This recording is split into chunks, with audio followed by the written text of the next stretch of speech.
Coming up on this week's episode of TechSNAP, bad sysadmin habits lead to a major data breach, DNS gets weaponized, and then ICANN holds their grand key ceremony. Plus, it's a great big batch of your questions, our answers, and much, much more on this week's episode of TechSNAP.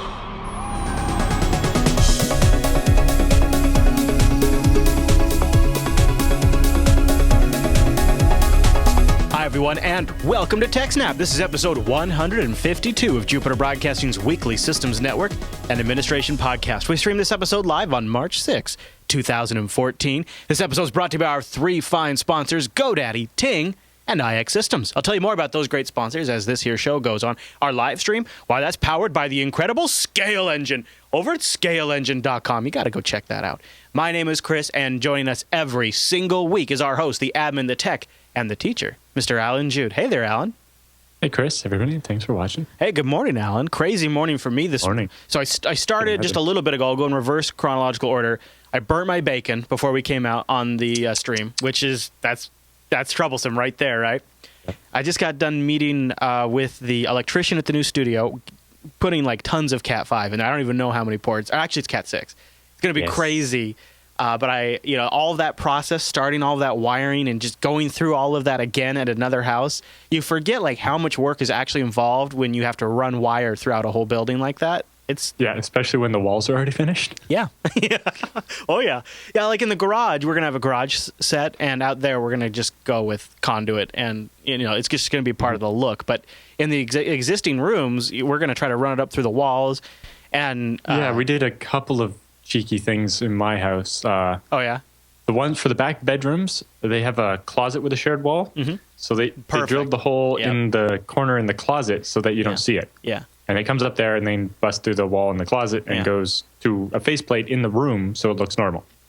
And then for the living room, they cut a hole in the ceiling in the basement. Yeah. And then it has a drywall access hatch now. So it's this plastic hatch that covers the hole, and you can open it to get in there. Nice. And fish the wires through. So those come up. So the wires go straight across from the service penetration in the house, which is where all my like cable modem and switches and stuff are. Yeah. Goes across the basement ceiling to this access hatch, where then it goes up for the living room and down the way for the basement back bedroom and stuff, and then this way. And then from that same spot, a big fat surface mount cable channel comes down. Wire mold. Yeah. And inside that is where all the cables are, and they split and goes across the wall, surface mounted boxes for the basement part. There's just no getting around, especially, in the studio's sense, when we're moving around large files for editing. You have to have gigabit speeds. It's like a requirement. Yes, exactly. The guy's just, he's totally being cool with it all, but he kind of looks at me a little sideways like, you really need 8 network jacks in this room? I'm like, yes, I need 8 network jacks in this room. It's like, okay, he's looking around. I had 8 put in the office space in my basement. Yeah. And then I added 6 more of my own after. Yeah, I know. I like one of the house I'm in now, like we put in this house, I think we put in something like 14 or 17 network jacks.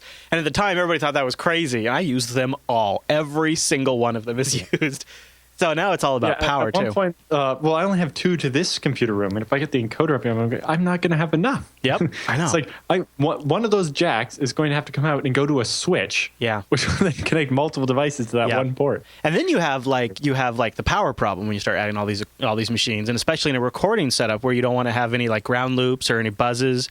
So we're going to do like extra thick wiring, the extra like capacity wiring to try to eliminate all that stuff. It's going to be nuts, but it's going to be, It's been a while since I've done a wiring project, so it'll be kind of fun to get back into it.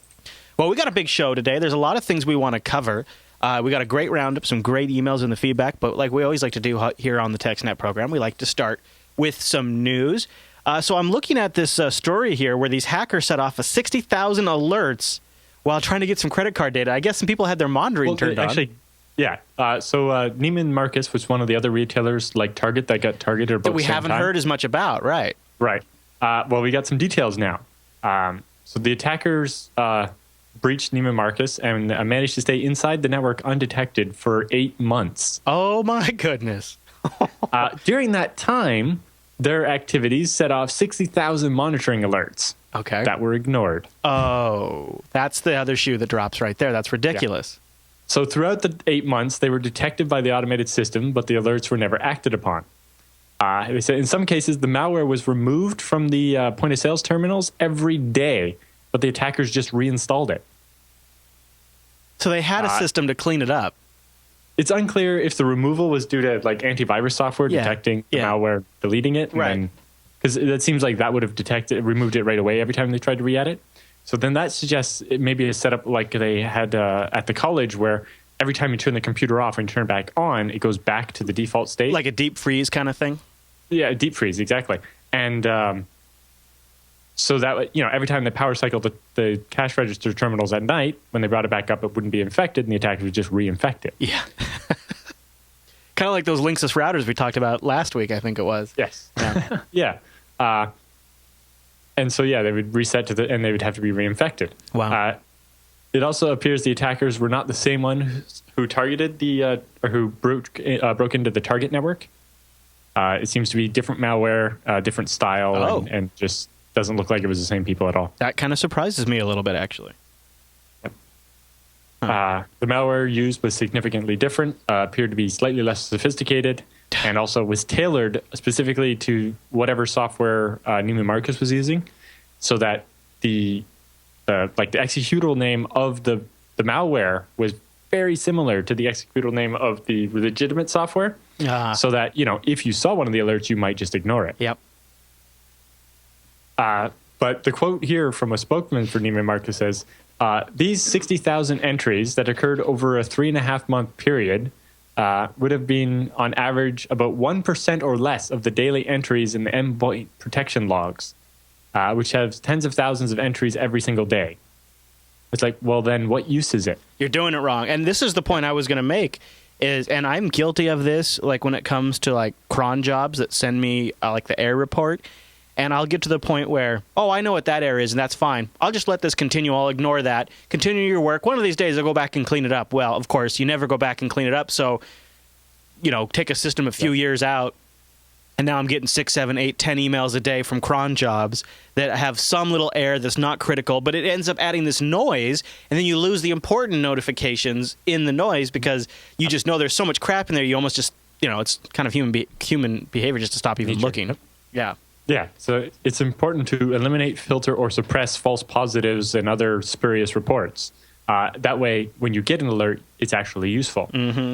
Right? It's what's the point of having alerts if there are so many that you can't even read them, right? If there's so many alerts or logs in your endpoint protection log that it's not humanly possible to read them all every day, then what's the point of having them? Yeah. I've also seen IT shops where the management sort of looks at like they sort of evaluate the productivity of their IT department based on the tickets that get created and closed. And I've also seen it where sometimes these alerts create a support ticket, and the IT guy goes in there and closes it because, well, look, we had a ticket, we closed it. It shows volume to management, and so they almost want to keep it around because it's something they can point to and say, well, look at all these errors we're troubleshooting. Look at all these tickets we're closing.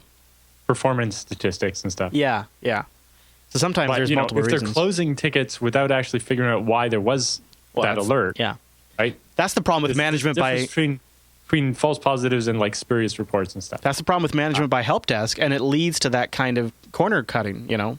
Exactly. It's a common flaw in monitoring systems where you get so many false positives, it causes the boy who cried wolf syndrome. Right. Where when there's an actual problem mixed in there, you're just ignoring it, figuring, it's just another false positive. Yep. When in fact it wasn't. Right. Or isn't. Yep.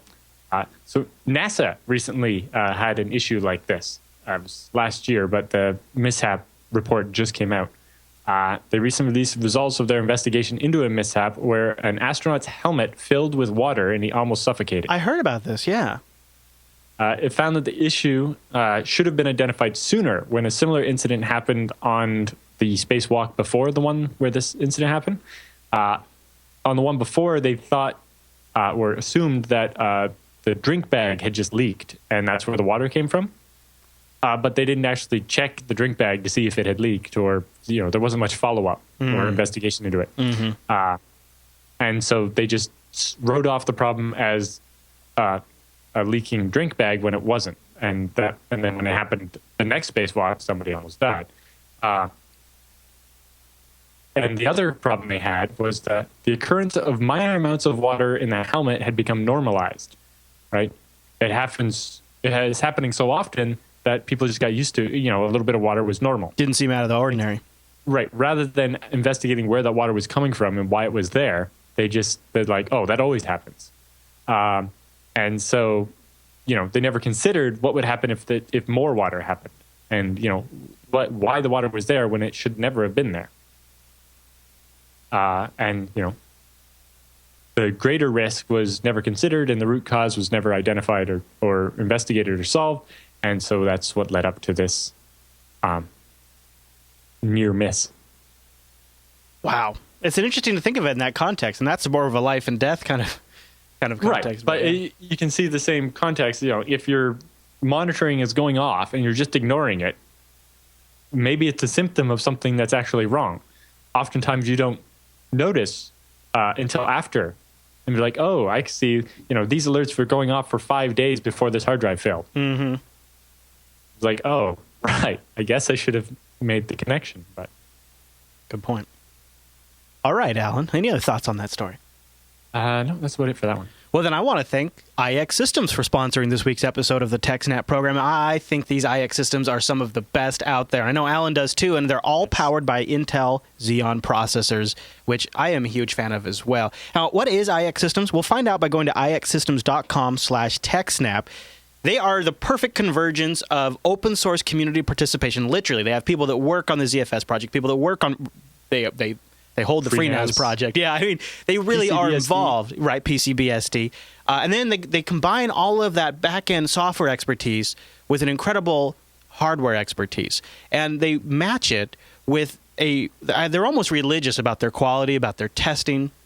They have a burn-in process that lets you, I think back to when I was a contractor, and there's such a massive productivity hit when you receive a piece of equipment and within the first couple of days a drive dies or something like that. Yep. It makes me look bad. You spend all this time installing the OS and then it dies. Yeah, and you have to explain to the client, well, there was a hardware failure, et cetera, et cetera. Yeah, we just completed the migration and then it died. This is one of the things that IX Systems tries to make sure you don't have to deal with. It's part of their awesome burn-in process.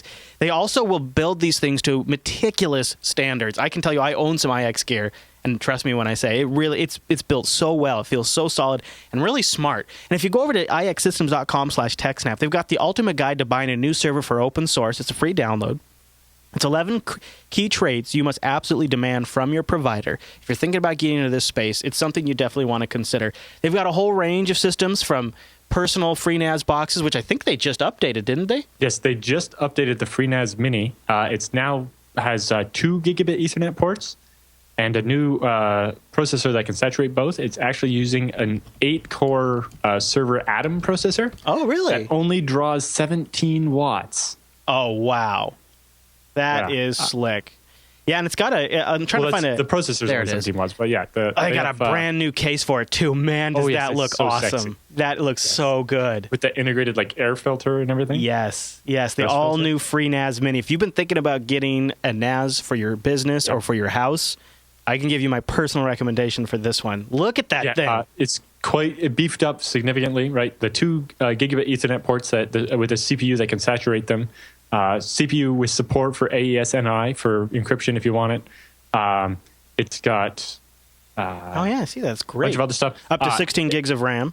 No, it starts with 16. Oh, starts up to 32. Yes. Also, it's ECC RAM. Oh, good. So it's a proper server motherboard rather than a desktop one.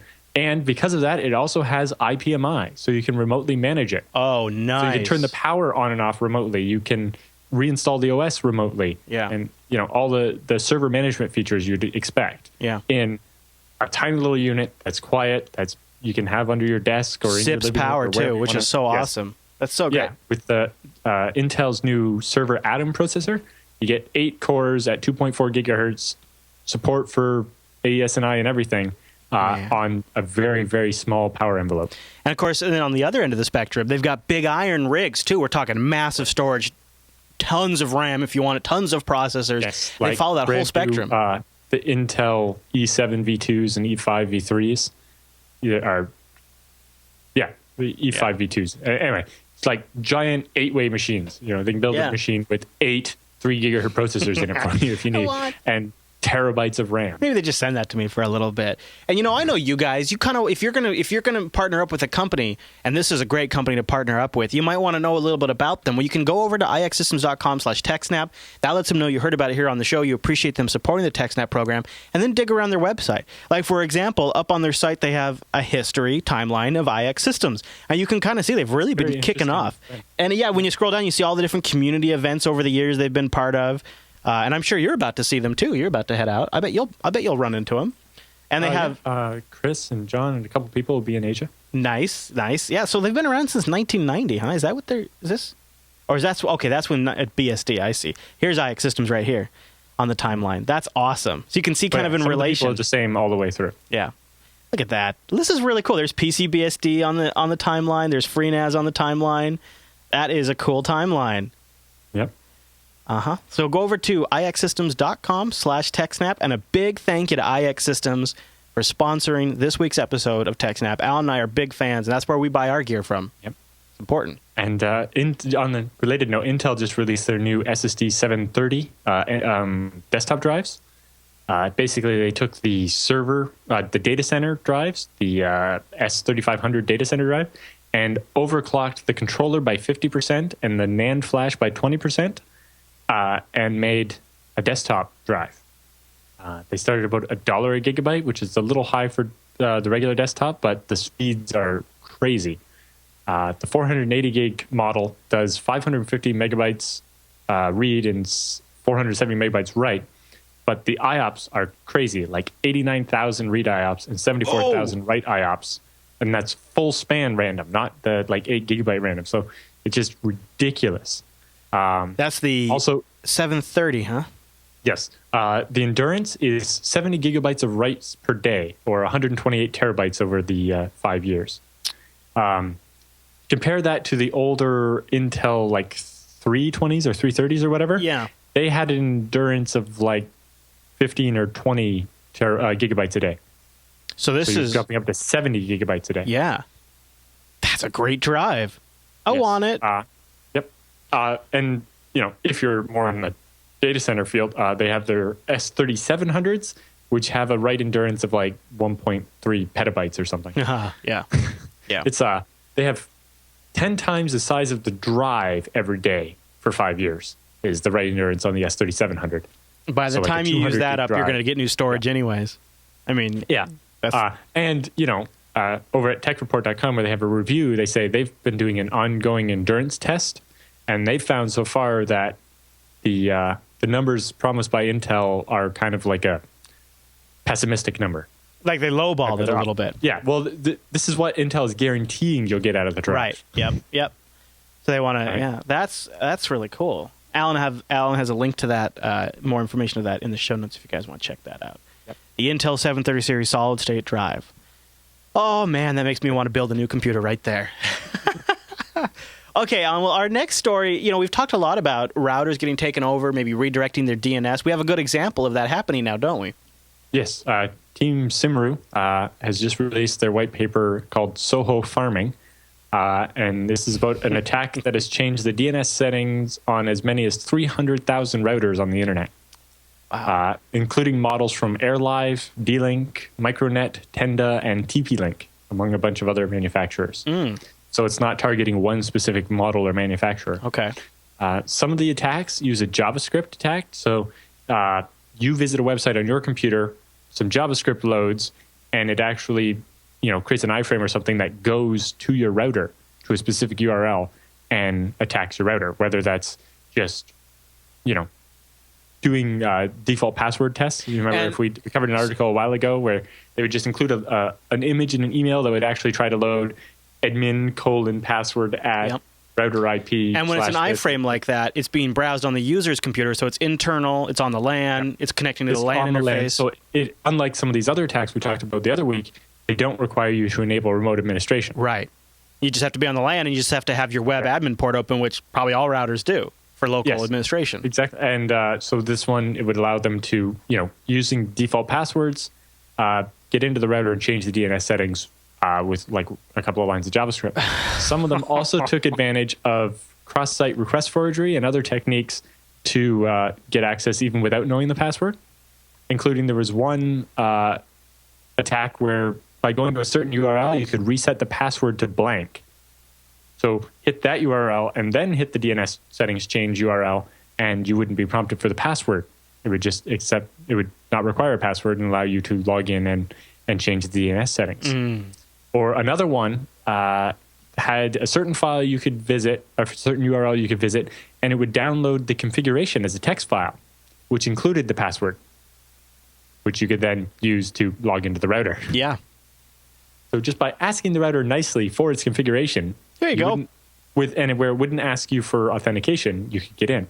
And then, there's authentication bypasses we've talked about, certain URLs or things you can do to get in without needing access, like the D-Link one with put that certain string in your request and you won't be prompted for a password. Right. One of the variants of this is mostly targeting users in Vietnam and India and changing their DNS servers to a set of DNS servers in the UK. And then another one is mostly targeting users in Poland and Russia and uses a different set of DNS servers. And then once they change your DNS servers, they control what IP address comes back when you look up Google or your bank, whatever. Right. So just by changing Google, they can collect ad revenue by sending you to a fake Google, which maybe even has real Google search results, but has ads they control or that they get the credit for.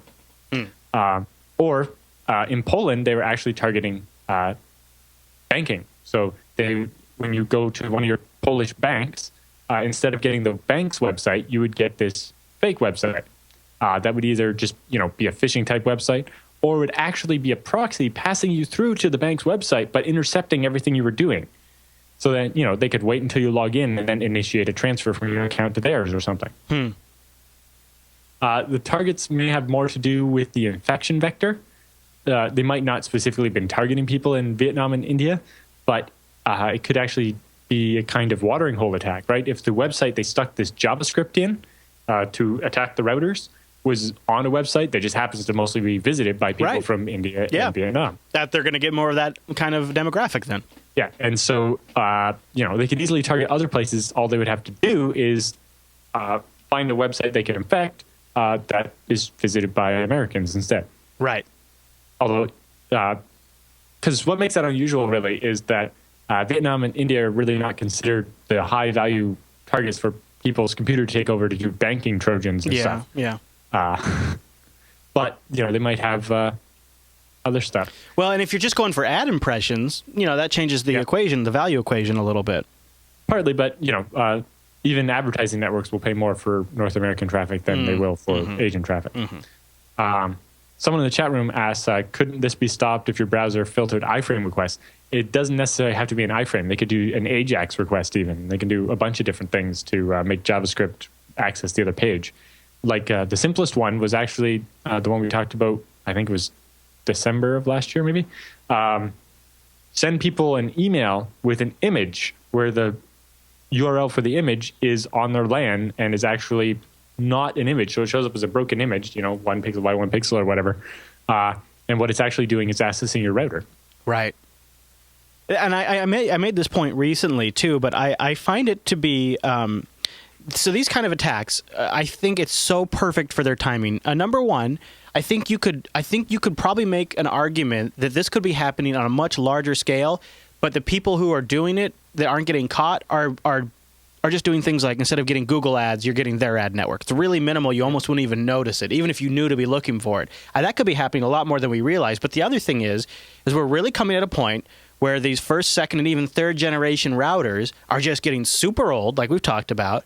And you've got a lot of people, average casual users, that are accessing the internet, including their online banking, and even cashing checks on their smartphones and tablets using the camera. Yep. And so it's a lot harder, like on an iOS device and an Android device that doesn't have sideloading turned on. It's a lot harder to surprise somebody with malware and have them download a binary and install it. But if you can compromise their DNS at the router level so that every device on that network, regardless if it's a tablet or a desktop, goes to their intended destination, Well, Bob's your uncle. I mean, that solves the OS barrier. That affects Linux. That affects Windows. That affects iOS, Android. You solve that problem, which is becoming a bigger problem for malware authors. You also get advantage of, if you want, you can be on the DL, and you can probably keep it going on a large scale for a really long time.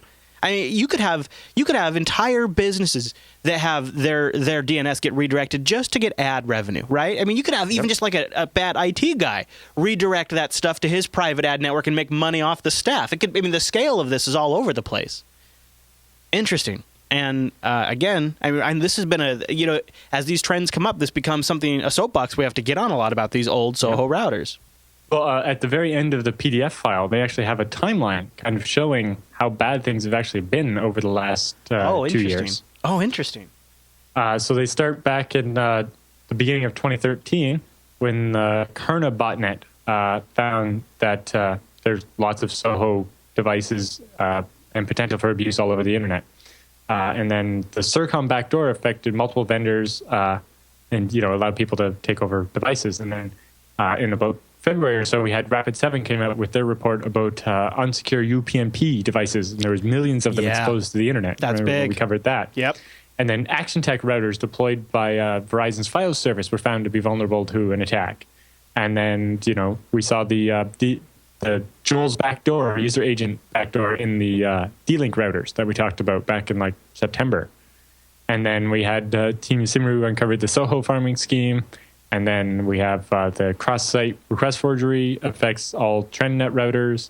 And we saw the Zyzel had the ROM0 exploit where you could download the configuration. Yeah. And you had CERT Poland reporting campaign targeting banking customers related to the Simru one. And then also exploit code published for that Moon worm. And SANS reporting the Moon exploits an HSNAP scanning to find vulnerable devices. That was the most recent. Yeah. And so, they have quite a list of things there. And they have some suggested steps for mitigating stuff. And they have a series of 4 videos about this presentation on their website as well. And then there's even just a lot of good surveillance. Like, even if you're just watching somebody's DNS requests, even if you don't do anything with it, you just want to watch. You can get a lot of good info that way and essentially case somebody's online habits. And you could even, see what time they go to certain sites based on at this time of the day, I see a lot of sites to these, a lot of DNS lookups to these sites. And then at night, oh boy, I see some naughty, all that kind of stuff. You could just even use it for blackmail even if it was something that was, bad enough. It's fascinating. Look at weaponized DNS. Bang suggests that, chat room. Weaponized DNS. All right, Alan, well, any other notes on that story? No. All right, well, you guys got to go check out that PDF. It's not super long. Alan has it linked in the show notes. It's 14 pages, and it's got a lot of really good info about this. If this is something that's on your mind, it's definitely worth checking out the PDF. It's a good, quick PDF with some graphics, and Alan has that in the show notes, as is everything else. But before we go any further, I want to tell you about Ting.com. Go to techsnap.ting.com to get started. Now, what is Ting? Ting is mobile that makes sense. My mobile service provider. No contracts, no early termination. That's their biggest differentiator right there. And I'd say also the other big differentiator, you only pay for what you use. Each Ting line is a flat $6. You can have multiple phones or a single phone. And if you have multiple phones, they can share a pooled set of minutes. And you only pay for the usage on each one. And what's great is Ting is rolling out tri-band LTE in more and more areas. I was just at the new studio this morning, like I mentioned, talking to the electrician. And while I was there, did a little speed test. I was getting 14 megabits down and 7 megabits up at the new studio on my phone, which is good because I don't have internet installed yet at the studio. So I'm totally going to take advantage of the fact that Ting offers you the ability. Every Ting plan includes hotspot and tethering. You don't have to be in a special data package. You don't have to pay a different rate. Data is data to Ting. They see themselves in a large way as a mobile ISP, and I love that. That's exactly my philosophy, too. And so now when I'm working at the new studio, I can go over there, I check a box on my Nexus 5 or my HTC One, boom, I'm getting 14 megabit internet connection. I'm super happy with that. There's a lot of other advantages to Ting too. Every plan includes voicemail and tethering, but picture messaging and text messaging, all that stuff you'd expect. You just pay for what you use. They take your minutes, your messages, and your megabytes. They add all of those up at the end of the month. Whatever bucket you fall into, that's your bill. And if you ever have any question, Ting has awesome no-hold customer service. Like right now, as we're recording this show, you can pick up the phone and dial 1-855-TING-FTW, and a real Canadian would answer that phone. Just boom, Canadian be right there, be like, hey, how can I help? What's your call boot? That's what they would say, right, Alan? What's your call boot? No, they wouldn't. They would, in fact, probably kick you in the head for saying that. Okay, I know you Canadians hate that. Ting also has a very active blog, which you can check out. They're often plugging an app they think you might like. They try to pick through some really good apps. I gave up the Android app picks on Linux Action Show, but Ting is taking that to the next level because they're doing videos specifically for the apps, which is really cool. So you can go there, you can watch that videos, see what they've been talking about, and they have other great things on their blog too. Like they just recently had a Telegram versus WhatsApp comparison, trying to get the community's feedback on messaging apps. They talked a little bit about behind the scenes with customer service, one of their reps. And one of the most handy blog posts they've had recently is tips on saving mobile data with apps you already use. A lot of apps have ways you can save data. Ting's going to help you save money. By the way, speaking of helping you save money, they also have an early termination relief program. If you already have a contract that you're in and you want to get out so you can start saving money right away with Ting, just go to ting.com/ETF and read up on that early termination relief program. Essentially, the way it works is you pick your device, you port your number over to the Ting network, and then they'll pay up to $75 per line that you had to cancel. Now, my Ting bill for 2 phones is like $33 a month. And if you consider the fact they're going to give you a $75 credit, that might pay for a month or two worth of phone service right there. And you add up all these different savings. The fact that you own the phone outright, you're not paying an amortized cost over the 2-year period where you're paying into a phone that's no longer worth what you're paying into it every single month. You don't get stuck with that scam. They don't scam you on the data rates. In fact, Ting just lowered their data rates. So go over to techsnap.ting.com. That lets them know you heard about it right here on the TechSNAP program. Lets them know you appreciate them keeping the TechSNAP program on the air. And while you're there, why not try out that savings calculator? Plug your information into that and just see what I've been talking about. TechSNAP.ting.com. And a big thank you to Ting for their awesome support of the Jupiter Broadcasting Network and of the TechSNAP program. Okay, Alan, this next headline's got me a little worried. It says an attack on HTTPS privacy. Should I be panicking? Not especially, I don't think. Okay, you let me know. Again, somebody would have to be in the middle to intercept the traffic. Like the NSA. Hey, yeah. But it's interesting and, it's a good paper. Yeah. So, what do we got? It's titled, I Know Why You Went to the Clinic. Oh, good. That's an attack on HTTPS privacy. Yep. So they say HTTPS is far more vulnerable to traffic analysis than has previously been discussed by researchers. And they note a novel attack technique capable of achieving 89% accuracy over 500 pages hosted on the same website, as compared to 60% with previous techniques. So if they know the website and then they can capture your traffic, they can tell which of 500 pages you were looking at with 90% accuracy. Yeah, 89% accuracy. The impact of caching and cookies on traffic characteristics and attack performance, which affect the accuracy by as much as 18%. So if you've been there before, then your traffic pattern won't be the same as if the first time you went there. Okay. And then they also note a novel defense technique that reduces the accuracy by 27%. Oh, really? While at the same time increasing traffic by 9%. So by adding a bunch more traffic, they can make it harder to tell which page you were looking at. Essentially adding more to the mix, is that what? Yeah. Increasing the effectiveness of packet-level defenses to HTTPS context. So this new type of attack would allow an attacker to figure out which specific pages on a site you might have visited. And then some defensive techniques. So the paper postulates a number of scenarios where this type of information could be extremely private or possibly valuable. Oh, sure. If someone's going to a website to look at information about a chronic disease, if they're looking up information about their prescription for diabetes, that's one thing. But if they're looking for prescription about AIDS, that maybe means a lot different level of privacy they would expect, right? Yeah.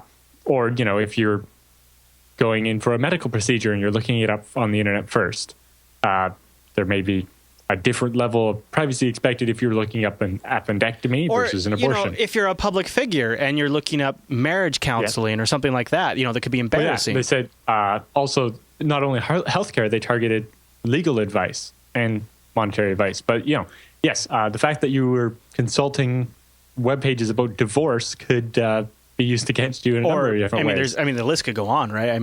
Yeah. Or they talked about just healthcare information about politicians or CEOs, citing the examples of how both true and false rumors about Steve Jobs' health massively moved Apple's stock price. Very much so, yeah. Or, learning if an individual is considering for filing divorce or if a company is considering filing for bankruptcy protection. Yeah. And information like that could be extremely valuable, like millions of dollars valuable. Mm-hmm.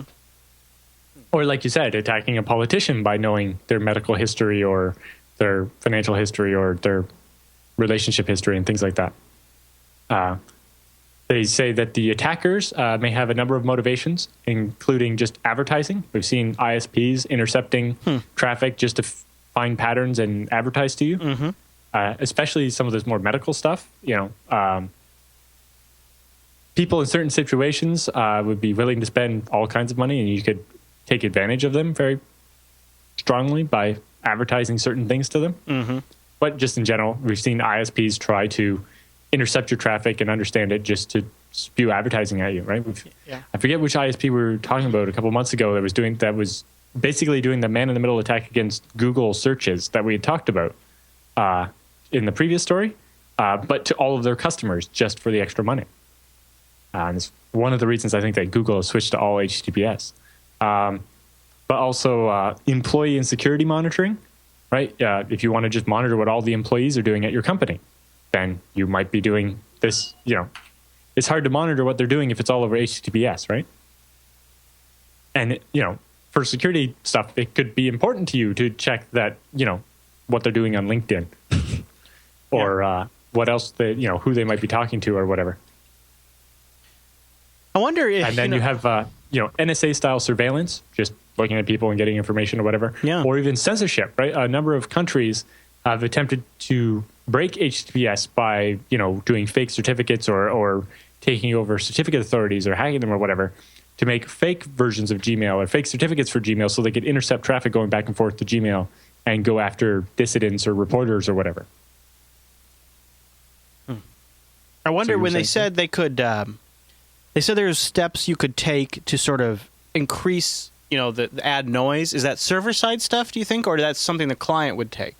I'm not sure. I think it's the client would just make additional requests and stuff to throw it off. Okay.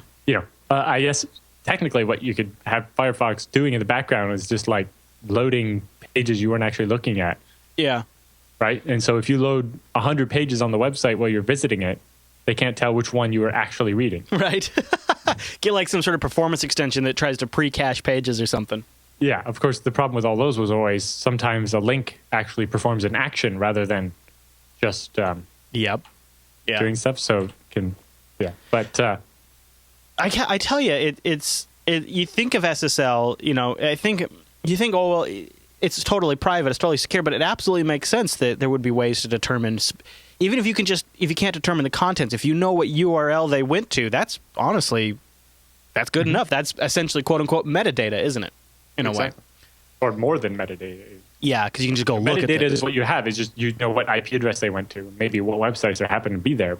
And if they could even drill down to a few pages that somebody visited, that just could tell you everything you need to know. Yeah, that's not the metadata anymore. That's knowing what they were looking at. Right. You start with the metadata, and then you just go look based on what you saw in the metadata.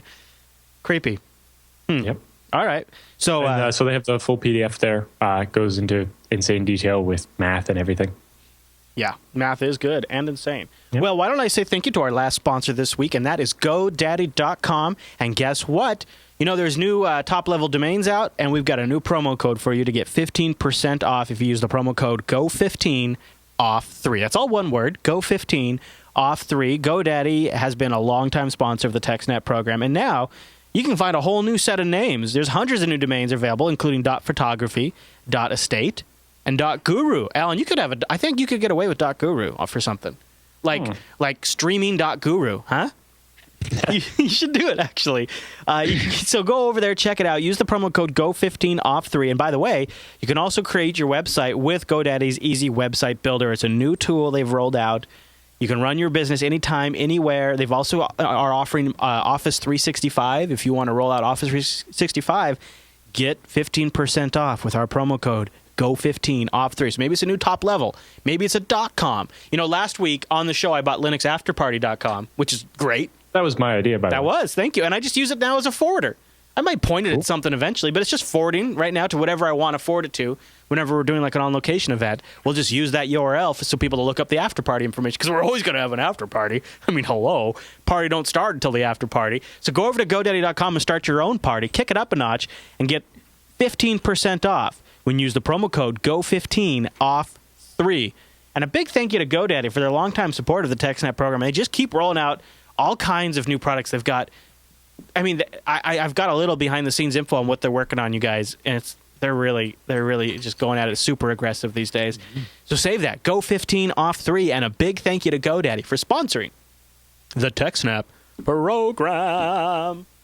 And before we jump into the feedback segment, I will give one last quick plug to the Last 300 shirt, because I think right now, wow, we're looking good. 1,111 shirts sold. Probably about another 200, 300 shirts, and then we're going to cut it off. So if you'd like to get your Last 300 hoodie or T-shirt. Well, how many days are left? There's not very many. Oh, wow, yeah. So it could be three. It's either going to be 3 days, or I wonder which will happen first. Now that I just met with the electrician, too, I'm like, okay, yeah, we got to cover some of those costs. And, we're taking a cut for sure, because we're also including a challenge coin with every shirt, hoodie, or whatever that's sold. You order 2 shirts, 2 hoodies, you get 2 coins, and these coins are awesome. It's got the Last logo on the front and the Jupiter Broadcasting logo on the back, and they are heavy duty. So go to teespring.com/last300. We are in the final days, my friends, the final days left, and that new logo looks so good on that T-shirt. I got a hoodie right now. And this is a brand new printing we're using, brand new high quality shirts. Teespring has given us the hookup on this whole thing. Teespring.com/last300. 300 episodes. We're going to be there one day, Alan. And unlike the Linux Action Show, if the trend continues, we'll get there without ever missing a single episode. Which is insane. That's really, at this point, it's just already insane. 152, that's crazy. Yep. All right, Alan. With the news all done, it's time for the TechSNAP feedback.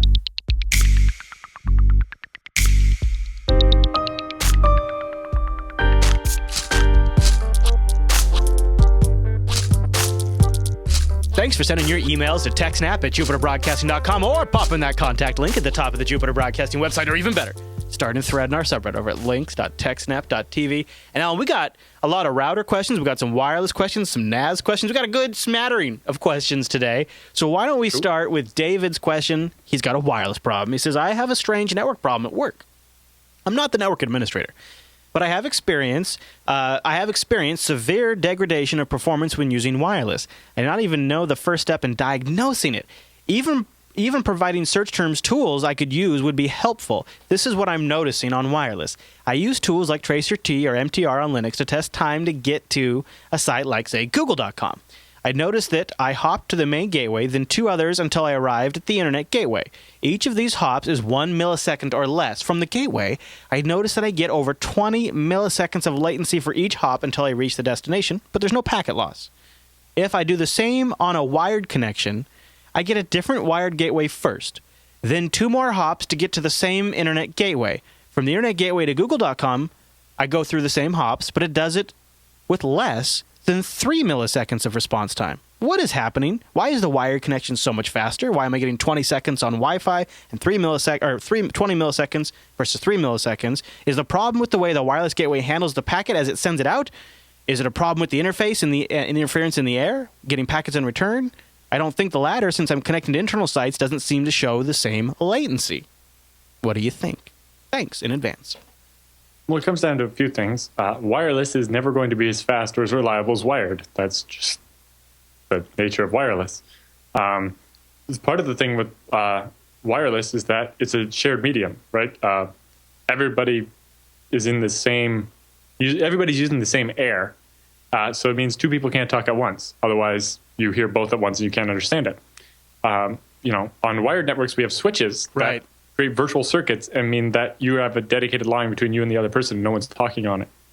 So you don't have very many collisions. But on wireless, you do. And so if someone else is talking, you have to wait until nobody's talking. Mm-hmm. And basically, you try to transmit. If somebody else is talking, you wait a little bit and then try again.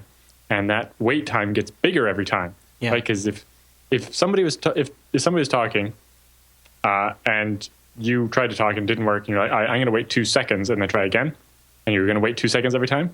If two people tried to start talking at the same time, they would have a collision, be like, we'll both wait 2 minutes or 2 seconds, and then we both have the collision again and again and again and again. And so that's why the time is slightly random, so that get offset from the other people. And I guess talking could be even like a device on the Wi-Fi network that's just pinging the router saying, yeah, I'm still connected. Like, it doesn't even have to be somebody that's actively browsing the web or something. Right, and DHCP release renewals, or just the Windows machines being like, I have these files to share. Does anybody want these files? I have these files to share. I'm a Windows box. And a printer. I'm a Windows box. Yes, and just so there's a lot of chatter going on, and so you have to wait your turn to talk, and that increases latency. But 20 milliseconds isn't bad. Like, I've seen wireless where it's like 500 milliseconds, and then you're like, yeah, that's why it's not great. But 20 milliseconds, he shouldn't be noticing big problems. I guess he didn't really say what he was noticing. But I think the biggest thing you'll notice with wireless is the amount of fluctuation will be a lot more than with... if you're running MTR constantly on a desktop, you'll see 1 millisecond all the way through. And on the wireless, you'll see it probably vary between like 1 millisecond and 50 milliseconds a lot. I really like... there is a good Android program called Wi-Fi Analyzer that, I don't know how well you can see it, but it'll show you all of the Wi-Fi access points around you relative to their signal strength, and you can also then filter on the channels. So you can look at all the channels around you and see, like, maybe it'll rate channels, and you can see, okay, for your current conditions, these are the best channels for your Wi-Fi access point to be in. Like, at my house right now, my current channel is 11, but Wi-Fi Analyzer is actually telling me I would have better performance if I switched to channel 14. And that's actually kind of handy, too, because if you have a lot of stuff going on in an individual channel, that's something you can kind of get a little handle on. Also, you can just list all the APs and their relative noise level. And so this could give you an idea. I guess, too, like, it sounds like maybe they have the Wi-Fi access point going through one additional piece of hardware. So maybe, maybe it could be a bottleneck or something there. Yeah. It's hard to say. Yeah, I honestly, I think if you're getting really 20 milliseconds on wireless is not that unusual. No, like, does he mention having a specific problem, like something actually not working? Well, I know, like, for example, I was trying out Steam streaming, and if you have anything like above 14, 15, even 10 milliseconds, it's not going to work. So I know it's really not meant for wireless. Right? No. But good luck, Dave. And if you want to send in more details, we can troubleshoot it with you further. If you're on Windows, there's a program called NetStumbler. Yeah. That will basically is kind of designed for doing a site survey, but it will detect all the Wi-Fi nodes around you, their signal strength, graph signal strength over time, find locations. It's meant for doing a site survey, so you're meant to turn on, walk around, and like map out where the weak spots and the signals are and stuff. Mm-hmm. But also detecting rogue access points. And like normally when you look at the list of access points in your operating system or whatever, if there are multiple access points with the same name, right, creating like a mesh network, it only show up once, but this will actually detect each individual one and its MAC address and stuff and help you see what's going on. Yeah, and it's probably a good time to mention, too, next week we'll have some tips for staying safe and secure on public open Wi-Fi access points, so tune into that, too, if that interests you. All right. And Wikipedia says there's an alternative for Linux, BSD, and macOS called Kismet. Oh, yeah, Kismet. Yeah, yep. Good app. Apparently does similar things. Yep. So Chris T. wrote in. He says, I have a home file server with FreeNAS, and my LAN could benefit from running PFsense. He says, currently I'm using a consumer-grade router. I'm not, however, prepared to add yet another computer to the shelf. I've heard plenty of advice not to run FreeNAS, PFsense, Proxmox, etc., in virtual machines. Example rationale includes, number one, in the case of FreeNAS, ZFS requires direct hardware access to the underlying disk. Rationale number two, in the case of PFsense, it would seem running anything unnecessarily on the edge device is considered poor form.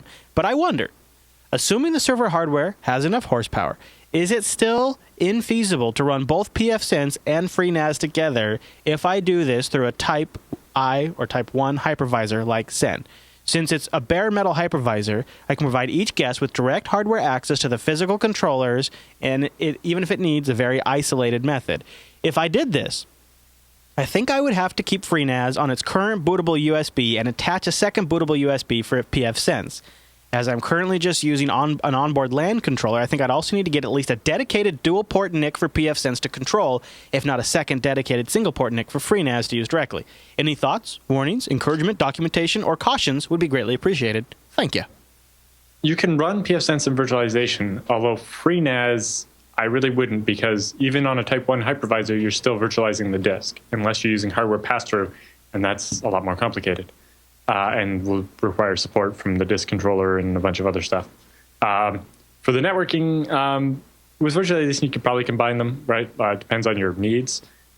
You will need at least 2 network cards to do PFSense, right? One will connect to your internet source, like your modem or whatever, and one to your LAN. But depending on your virtualization setup and how much traffic you're expecting to move, your PFSense and FreeNAS could share the LAN port with virtualization and just bridging or whatever. Yeah.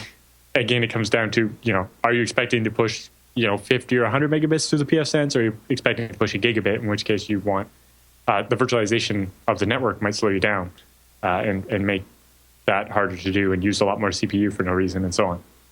That makes sense.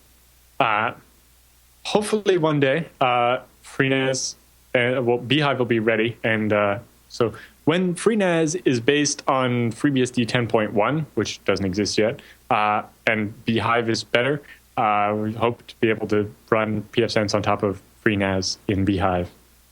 That would be very nice. We're not there yet. Wouldn't that be great? That would be a great solution. It'd be a great solution for home. It's not great for other stuff. But, for what these emails want. Yeah, if you're at home, and then the isolation of your edge device from your storage device is less of a big deal. You just want to have fewer machines running and save more power.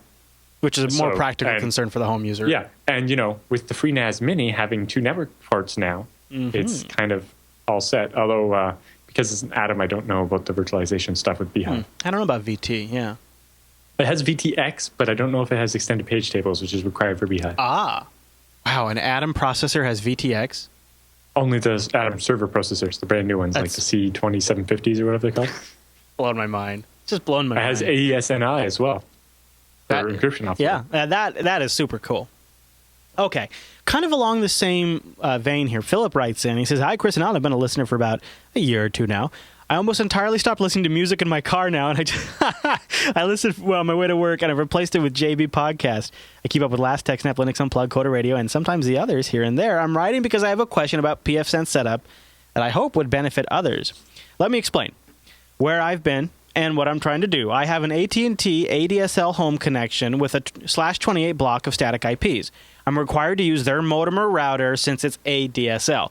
Previously, I had the AT&T modem router set up with pass-through mode to my Linksys E-Series router with Tomato firmware. I've set NAT rules to forward traffic in and out between the public IP and the IP respectives to the internal host, which had an internal IP. This worked out, but I want to have my public IPs assigned directly to my hosts. My current setup is as follows. I have disabled the firewall and turned off pass-through on that modem router, and it assigns internal LAN IPs and also IPs from my block to my hosts.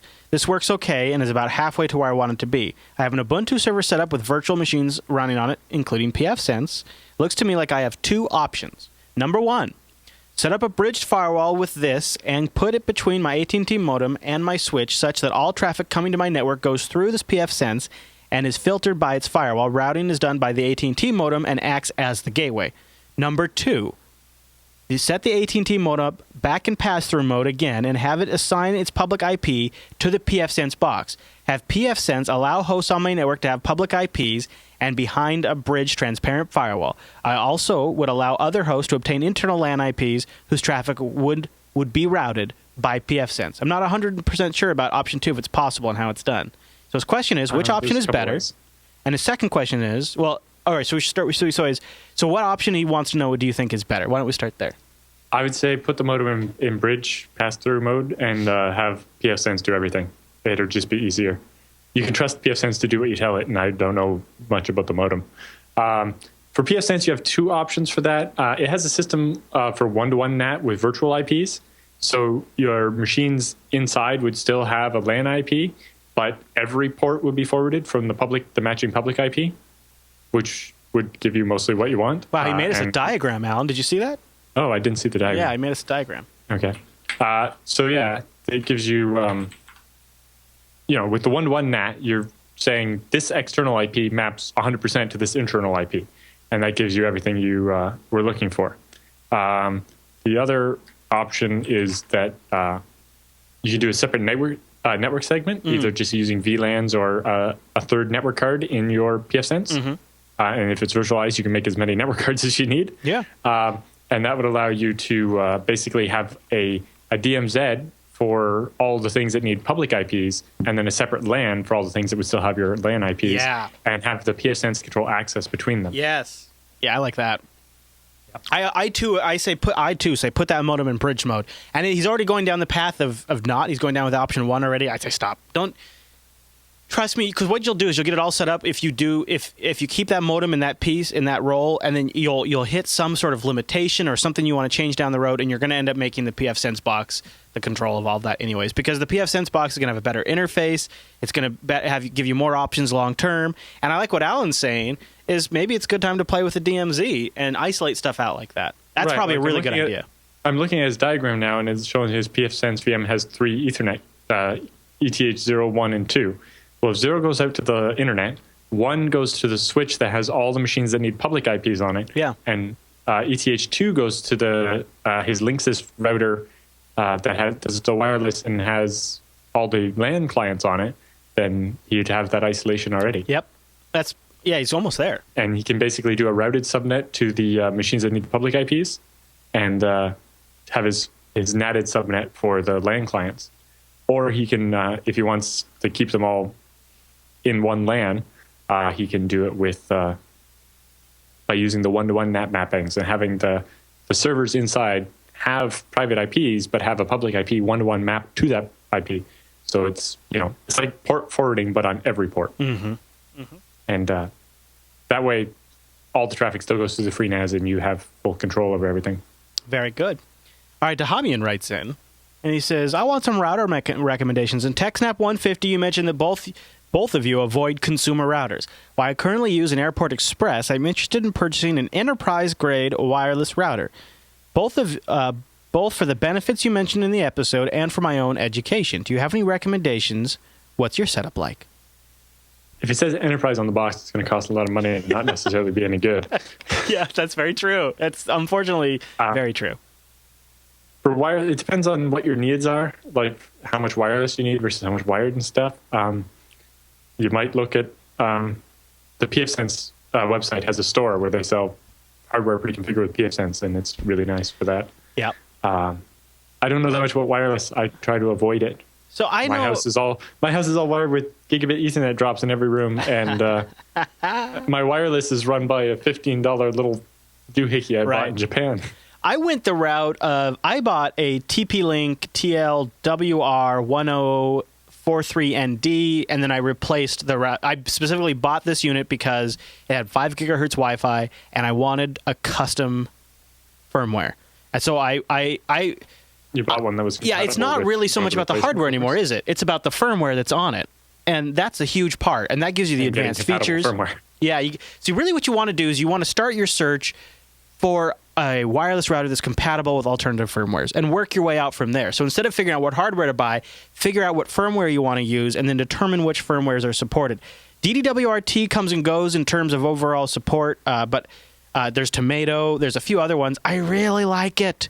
I mean, not only is it like I never have to power cycle it, it's with which I did with the stock firmware, so it's super solid. But it gives me the option that like I can play with the signal strength on the Wi-Fi antennas if I want. Like I can up and down them. Like I get like if you're watching the video version, I'm showing you like I can get a status screen of all the connected devices, their individual signal quality, their total transmission rates, how long they've been connected. Like this Wi-Fi device has been connected for 6 days. wonder what device that is. But it's pretty cool. Like, it gives me a ton, and I can kill these connections too. So like, like if I had an open one for guests and somebody was abusing it, I could go in here and I could knock them off the network, which is really nice. Yep. Also, it does wireless site survey for me, so I can get a survey of. We were talking about using that Android app. Well, I can get a survey right here of all the other APs in my neighborhood, the channels they're on, the signal strength, and all that stuff. So there's some great tools you get to play with these custom firmwares. Yeah, to help you pick a channel that's not being used by your neighbors, so that you don't step on each other. Yep, exactly. So start that way, and then you know. That'll save you money because you can get a consumer-grade router and replace the firmware, and you can cut your teeth on that for probably a couple of years, and then go, step up from there if you want down the road. Because I don't think either one of us. Either looking at a PFsense or looking at what the alternative firmware is, and they have a list of supported devices, and just pick one of those. Yeah, exactly. Words. All right. Because when you look at enterprise stuff, we did an interview with one of the authors of PFsense on BSD Now. Last week or 2 weeks ago? I think it was last week. I think it was last week. And he was saying, you look at the Cisco router that can handle 1 million NAT translations, and it costs $100,000. And for PFsense, you take your cheap PFsense box and you put a couple more gigs of RAM in it, and it'll do 1 million NAT translations. So, it gives you a lot more flexibility. And, with PFsense, you have built-in stuff to do VPNs and VLANs and that's every very feature nice. to think of caching proxies, DNS caches. Yep. Everything. NTP server, et cetera, et cetera. I mean, just all kinds of really nice essentials. Like PFsense has a really easy to set up DNS server where it is the default DNS for all the DHCP clients. It'll go out and query whatever DNS server you tell it to, and then it'll cache those results. So the next time you look it up, you get it right from your router. Caching. Yeah, a forwarding caching. So it's still using Google DNS or OpenDNS or whatever you want to use. Yeah. But it's caching results. So if you have 10 clients inside your LAN, you don't go look up Google separately for each one. It really makes a difference. Like even just in web page load time. Like it just this one more component that just works a little bit quicker. It makes your network feel a little more peppy. So it's nice. And then also it's just cool that you have that. It's nice to have that local. All right, well, let's see if we can help out Texas Linux user. He writes in, he says, "Hello, Chris and Alan. I'm currently in my first year of Master's in Information Technology program at my local university, and I have an issue I'm looking for some advice on. The Master's program is great, but since my university partnered with Microsoft, my computer science program curriculum revolves around teaching Microsoft-centric skills and using Microsoft products. This wouldn't be a problem if it wasn't for my professor's demand that we only use Microsoft products to do our projects and assignments. This doesn't fit well with me since I have been a Linux user and free and open source software advocate for about 6 years now, primarily on the desktop. I tried talking with my professor to see if they could make exceptions, but they refused to budge. I do like the program, and I do make an honest effort to learn the Microsoft way of doing things, but I feel I am not learning those skills under Linux or even skills applicable to BSD.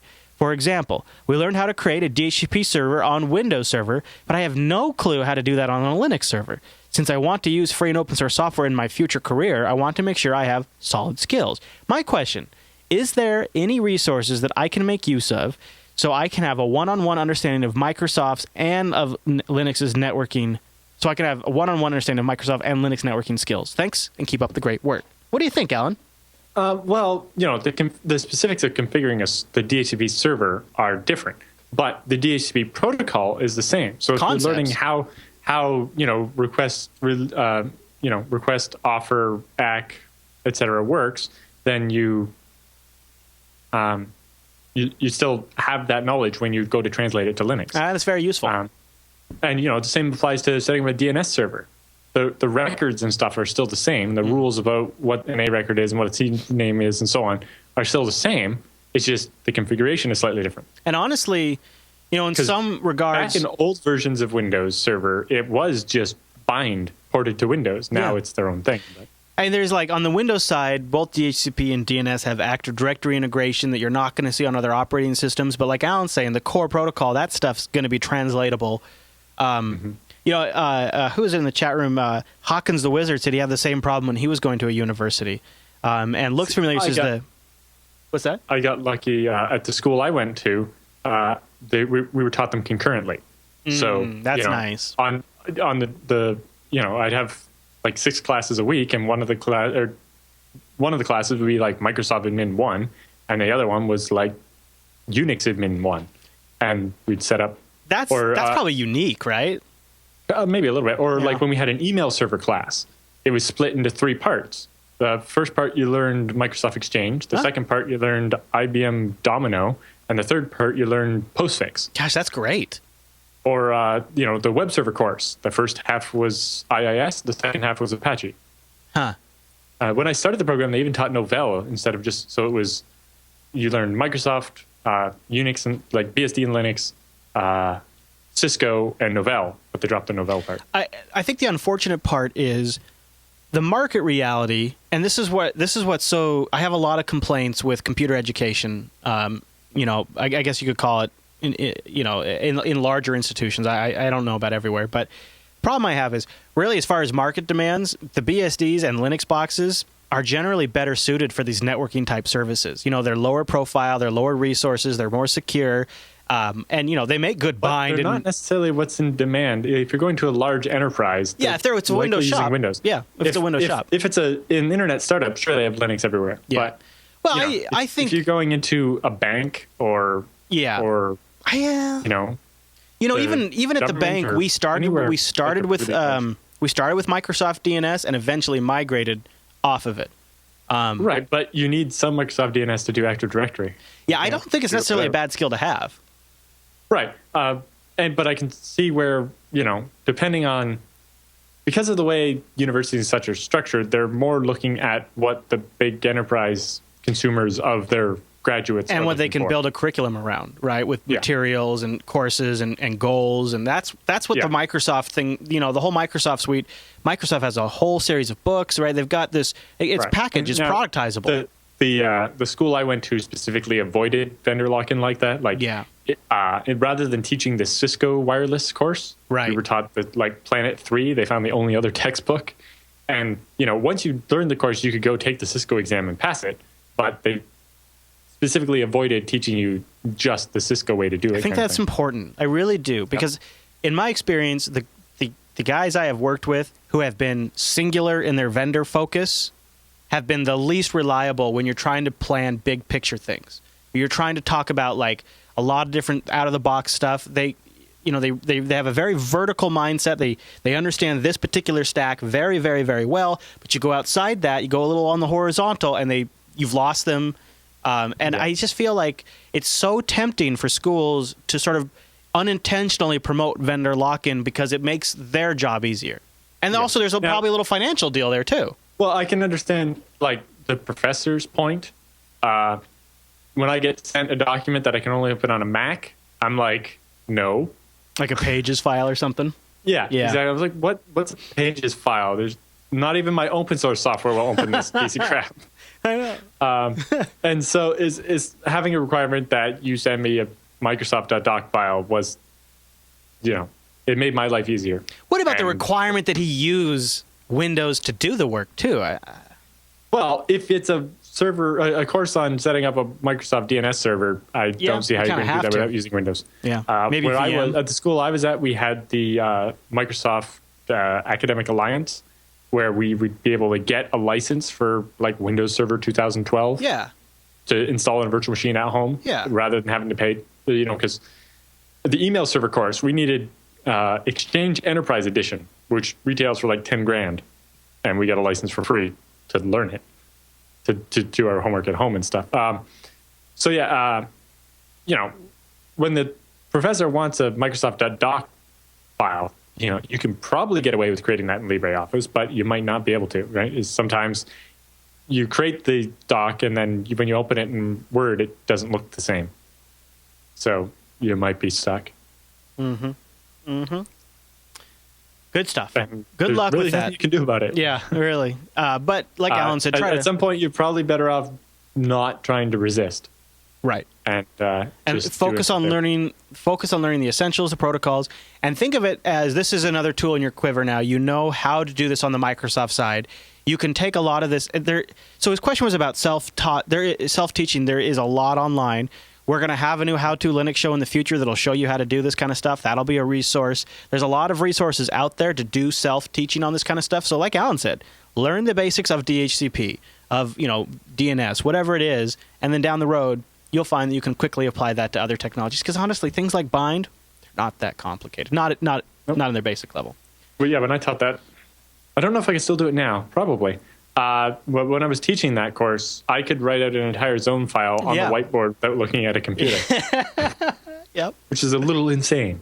All right, let's see if we can help Caleb. Common question we see in the audience these days. He says, I'm considering my options to replace my nearly 4-year-old Synology CS407E. I've reduced my options to either A, a FreeNAS Mini from IX Systems, or a Synology DS412 Plus. Both have space for 4 hot swappable drives, a friendly web interface, 2 gigabit Ethernet ports, and support for mini network services. The DS412 is $600 on Newegg, and the FreeNAS Mini is $900 from IX. The DS412 Plus comes with 1 gigabyte of RAM and a dual-core Atom. The FreeNAS box has 16 gigabytes of RAM and an 8-core Atom. He goes on to say that they both support apps, and they also both support the ability to use storage pools to swap in drives down the road, which is an important feature to him. He says, those are the two I'm considering. Any thoughts you have would be wonderful. Now, I'm thinking maybe, Alan, you're going to recommend the FreeNAS. I would say so. It's 16 gigs of ECC versus 1 gig of not ECC. It's like, Yeah. Partly just because ZFS is better. I would trust it more, and Yeah, I think the Synology is using Extended 4 or Extended 3, and then they're using some volume management software on top of that for the drive swapping. Yeah. So I've got a DS412 Plus, and I'll tell you, performance-wise, if you're not running... Okay, so here's what if you're going to run a lot of services, you probably want to go the FreeNAS Mini route. And the reason for that... because the 1 gig. First of all, just looking at the amount of RAM, trying to run Plex or something with 1 gig of RAM, that seems... You hit a wall. Like a bad idea. You hit a wall, and in fact, that's why I don't run Plex on also, the dual-core Atom, is it even able to saturate 1 gigabit, let alone 2 gigabit ports? Performance-wise, I would actually say, on average, the Synology seems to perform a little better than the FreeNAS Mini does. And I don't know if that's... Well, you have an old Mini, which isn't the same. Right, yep. That's true. You would be getting a higher-end Mini, yeah. And it depends what you're comparing as well. The Mini will require a little more manual intervention when you're swapping drives, working with the pools, whereas the DS kind of has some software to do that for you. But I think that if you want to buy a rig and run it for 4 or 5 years, I think is almost by default you got to go with the Mini, because I've had my DS Synology for 6 months, 7 months, and I'm already feeling like I'm kind of pushing its limits. Now, I got it as an experiment and just host some files for LAS and things like that, so it's not really like a big deal for me. And I've got the FreeNAS Mini too, and I'll be moving them around between studios and stuff. But of course, disclaimer, IX Systems is a sponsor. I guess we should probably say that. But I mean, even if they weren't a sponsor, I bought my FreeNAS Mini long before they were sponsoring any of our shows. I would, even though it's a little more money, I think that the higher end processor and the 16 gigabytes of RAM, when you match that with FreeBSD and ZFS, with 16 gigs of RAM, the ZFS is going to perform even that much better. And your old Mini's only got 8 or 4? 8, I think. Sure. Yeah, okay. 8. But I feel like I have more headroom on the Mini than I do the Synology already. For sure, but with more RAM and the option to upgrade to even more than that, the amount of ARC you're going to get there, you could just pound out. Like my system, when it had 4 drives with 16 gigs of RAM, my ZFS could do 350 megabytes a second. Oh, wow. Okay. Now it's got 6 drives, and it can do 650 to 700 megabytes a second of read. Boom! Nice. Which is enough to saturate more than 2 gigabit ports. Yeah. Either way, I mean, the good news is they're both going to get the job done. And I do like my DS, but I like my Mini enough that it's worth a couple $100 more to get that free net, especially now that the base unit has 16 gigs. That's kind of a slam dunk, to be honest. And I don't know the difference about with the type of ports, but I don't know if the Synology would be 6G ports or not. This next email, it's not really a question so much, but I kind of wanted to toss it out there to the audience and see if other people have heard of this, because it's a little disturbing to me, and I can't understand the rationale, but it doesn't mean I like it. So Elroy writes in. He says, my bank just made me sign a new terms of service, and I noticed a little snippet buried in the 22 pages of legalese. Look at that, Alan. He actually read what he was signing. It says, you are prohibited from using a mobile app or access digital services via a mobile device if you jailbreak your device, i.e. remove or circumvent software and application limitations imposed by your device mobile carrier. So now we even have non-tech companies trying to tell us how we can use our own tech devices. What the heck? What do you think of that? It's a little weird.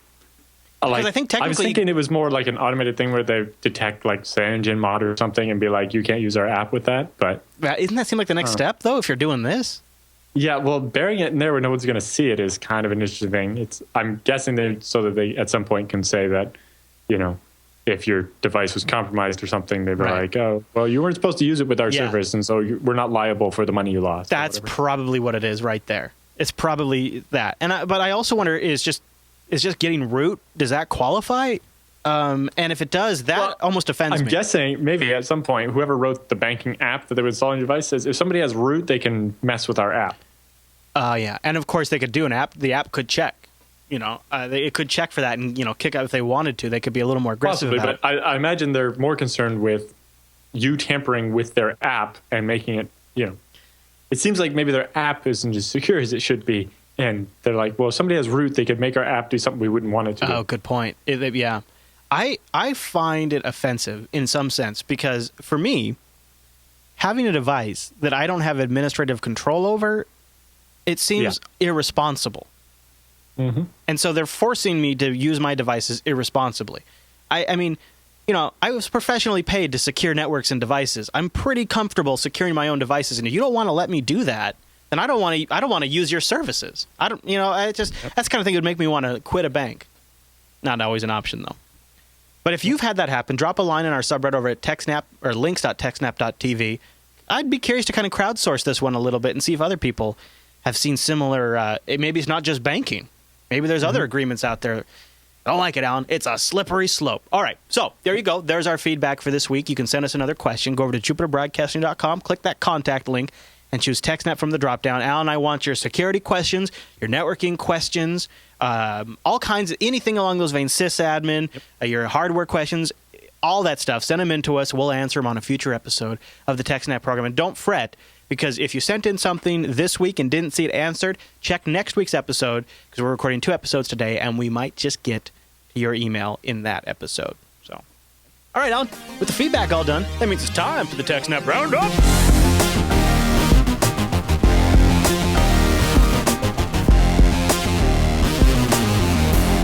Welcome to the TechSNAP Roundup. Yeah, that's what that crazy music means. Now, the Roundup are stories that just didn't quite fit at the top of the show. We still want to talk about them, give you some links. You can follow up on your own, read even more after the show if you just need more tech. And a lot of these links came from our subreddit over at links.techsnap.tv. And Alan, our first story this week just makes me shake my head with a little bit of anger, a little bit of disappointment. But unfortunately, I can't say disbelief. I actually totally believe it. So you've heard probably about the drama around Mt. Gox. Mt. Gox's CEO, Mark Karpels, and his lawyers officially filed for a court-supervised restructuring of the Bitcoin exchange. A lot of you guys have been talking about this in our subreddit. And to make matters worse, someone posted a chunk of code to Pastebin that would appear to lend credence to the contention that the company was indeed hacked. The block of PHP code appears to be part of the back end of Mt. Gox's exchange site, and it includes references to IP addresses registered to Karpels' web hosting company. They go on to say that the 1,719 lines of commented PHP code posted over the weekend includes code access to individual customers' Bitcoin wallets and process transactions. Mt. Gox's Bitcoin node IP address is hard-coded in the server code, as are SSH keys used to connect to Mt. Gox's transaction processing server. Anyone who had access to the server running this code could have easily redirected transactions or pillaged Bitcoin wallets of customers. Surprise, surprise, Alan. They had amateur code. Yep. And hard-coded stuff and just wallets exposed based on you'd have to know where it is to use it, and it was obvious where it was. Security through obscurity. Yay. Yep. Yeah. It's pretty disappointing. Well, everybody trusted this random Bitcoin exchange that came out of nowhere. Well, I think a lot of us didn't, right? I suppose. It is a challenge that all cryptocurrencies are going to be facing, and the crash of Mt. Gox isn't going to kill cryptocurrency. But I hope it has definitely been a slap across the face for the Bitcoin community, and I hope that going forward, all of these exchanges will be held to a higher standard. Although we didn't hold Target to the same standard, so I guess at the end of the day, it doesn't matter if you're a Bitcoin exchange or one of the world's largest retailers, they all screw up. Okay, on the next... We'll get to that story in a second. Oh, okay, all right. Well, first we got a Krebs on security story, don't we? Yes, Krebs is reporting that an Illinois bank is telling its customers to use cash when paying for a taxi in Chicago because they've yet to identify how, but there seems to be persistent fraud happening when people use their credit cards and debit cards for taxis. It's called the cabbie. He takes a copy of the transaction and... well, let me just... I'll run that. Yeah, here you go, madam. Here you go. Here's your card back. Yeah. Good to know, though. Maybe just a good advice for everybody. Now, speaking of Target's CIO has resigned in the wake of the massive data breach. In a statement released on Wednesday, Target's chairman and president and CEO, Greg Sachalo, said that the retailer is overhauling its information security and compliance structure. And that's really the punchline of the story. They're firing the CIO. Somebody had to take the fall, and the chief information officer is technically responsible for securing the information. Yeah, I mean, when it's a hack this high profile, it's got to be a high profile job that's got to go. So. Yep. Okay, well, this next story just is a little disappointing. GNU TLS certificate verification flaw has been exposed after Red Hat did an audit. What do we know about this, Alan? Yeah, so Red Hat did an audit of GNU TLS, which is the library used for SSL in. It's an alternative to OpenSSL, which is used in most places, but Red Hat uses it for some stuff, and Debian and Ubuntu use it for almost everything because it's under the GNU license rather than the OpenSSL license. Mm-hmm. They found a problem where in certain situations, the certificate would be invalid, but it would still return as being valid.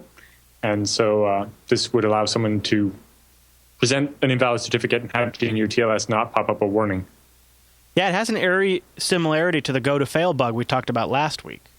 And so it. I imagine what happened was when that news came out, Red Hat was like, "Well, we should check all of our code and beef up the tests we do to make sure our certificates are actually valid." Because if you remember, we talked about the kind of invalid that certificate wasn't one we would normally expect to see, so in doing these tests to make sure that GNU TLS wasn't also vulnerable to a similar bug. They found a similar bug. Yeah. And fixed it. I'm glad they did that audit. Yep. So I hope more people are doing similar things. But if you want more details about exactly what was wrong, they're over there at ThreatPost. And go patch your S because updates are trickling out to the distros and the project has released an official update. Because that's a big one when you patch the SSL library. Depending on how things are set up, it might require updating all the apps that use it. Yeah, wow. Which would be like everything from web servers to browsers. In the brave new era that we now live in, it seems whenever there is an actual political conflict of some kind, it is now accompanied by some sort of cyber warfare. If it's DDoSing or pranking a site, it seems to be the case now with the Ukraine crisis. Now, this one's kind of interesting. What they're alleging is the Russian forces in Crimea are overloading the cellular networks. The towers of nearby cellular services and creating essentially a DDoS on the cellular network to, I guess, make communications ineffective. So it's part of this. In some places. In other places, they actually stormed the base station and installed monitoring equipment. Right. Yeah. But also, from both sides, they've been attacking each other's news websites. Yeah. The Ukrainians broke into RT, or Russia Today, and defaced the website by adding the word Nazi into the headline of every headline story. Yeah, they changed. They say all references to Russia and Russians in the headlines were changed to Nazi and Nazis. Yes. Oh, jeez.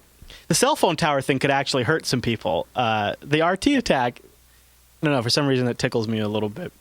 Yeah. All right, the question that a lot of our paranoid viewers are probably asking themselves, does their employer perform man-in-the-middle attacks on me? Yeah. This is kind of a survey or maybe just a cautionary tale about how many employers are using HTTPS man in the middle. Specifically, if you're in a corporate environment, especially Windows with group policy, they can push out trusted certificates, which are required for things like Active Directory, right? Mm-hmm. Active Directory has its own certificate authority that you have to trust. And that means that you can sign stuff with your domain controller.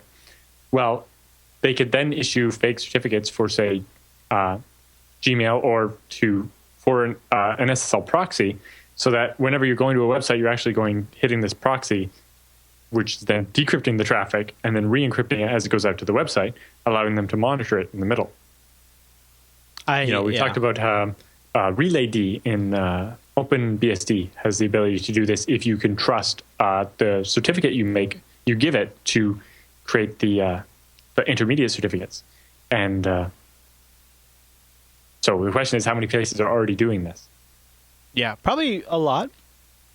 Yeah, and sometimes probably for just like performance reasons or caching or whatever. I don't know. Probably less that and more security things.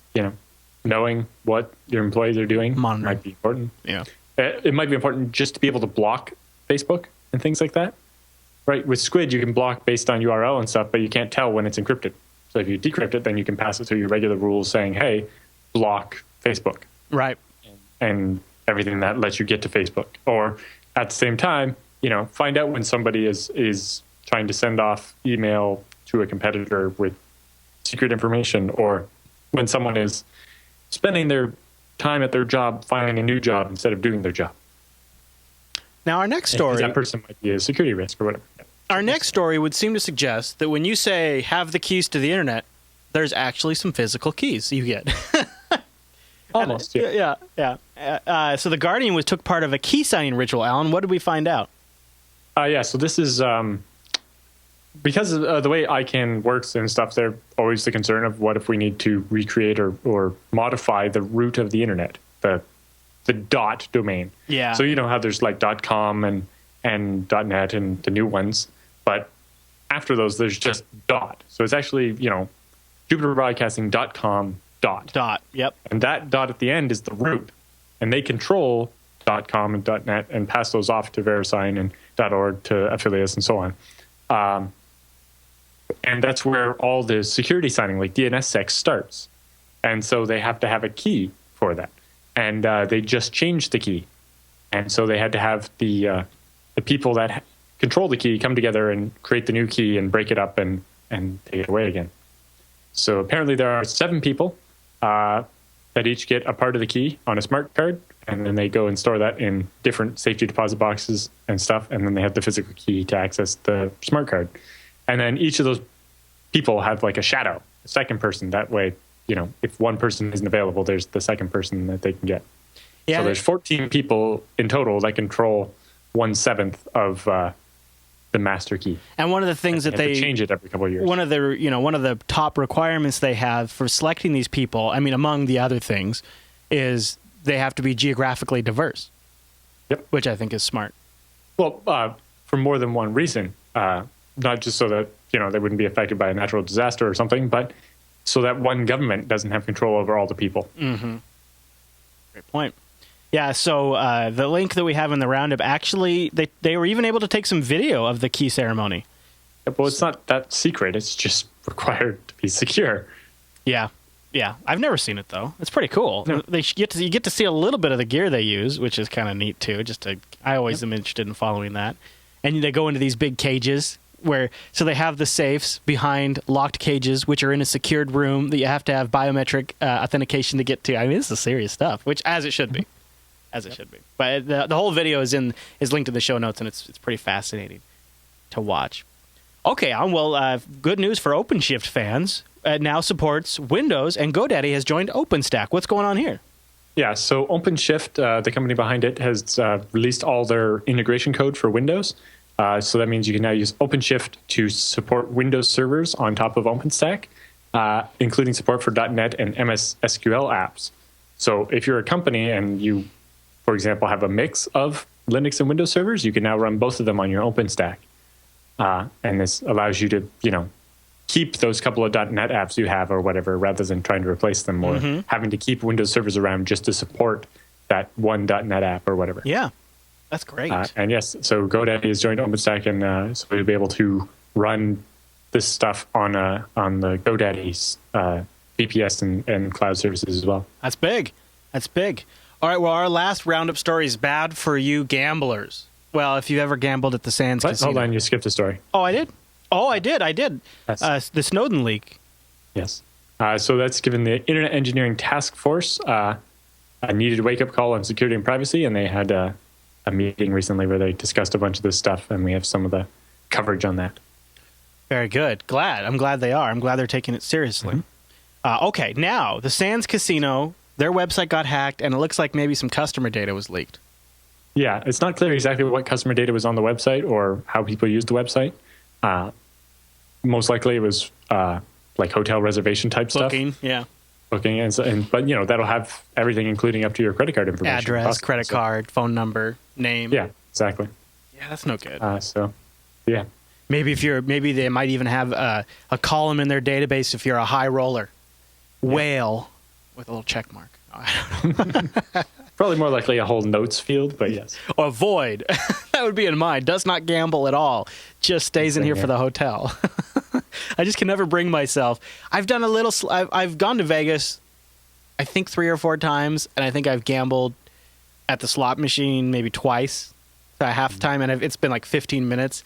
And like if I win at all, I get up and walk away, and I'm so proud of myself. I just can't stand it. Now, at the same time, I'm buying apps. It's kind of like the same thing with those in-app purchases. But all right, well, we have links to everything we covered today. Go over to jupiterbroadcasting.com, look for TechSNAP 152, and we have the show notes broken out into the segments that follow the show flow. So just kind of go to the area where you heard us talking about something, and you'll have links, including the roundup if you want to read up on any of that stuff, like the ETF investigating the security practices after the Snowden leaks. That'd be a good one to read. Yep, they were talking about the future of how to apply SSL and HTTP 2, and because there's been some talk about actually supporting the corporate style man-in-the-middle attacks.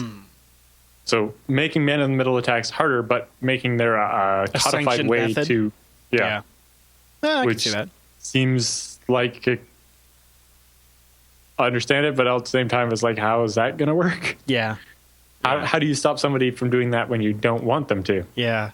That's the key part to that question. But in the end, it comes down to the man-in-the-middle attack with the corporate style is only possible if the corporation controls your computer, can install that certificate. Yep. And if you're working for a business, you've probably already signed something saying they can do that. Yeah. All right. So we're not going to be live next week. But normally, Alan, what time are we live? 4 p.m. Eastern, 2100 UTC. That's right. And you can always stay up to date on calendar changes by going to jupiterbroadcasting.com/calendar, where we will also convert it auto-magically to your local time zone. And by the way, did you know we have an audio-only stream over at jblive.info? We've got high bitrate and low bitrate, so it works good if you're on the go or sitting at a desk where maybe they don't want you streaming video, stuff like that. You can always catch the show that way. There's always something on that stream, so you can always tune in, and if we're not live, you can catch up on the back catalog of the Jupiter Broadcasting shows. Cool. All right, everyone. Well, thank you so much for tuning in this week's episode of TechSNAP. We'll see you right back here next week.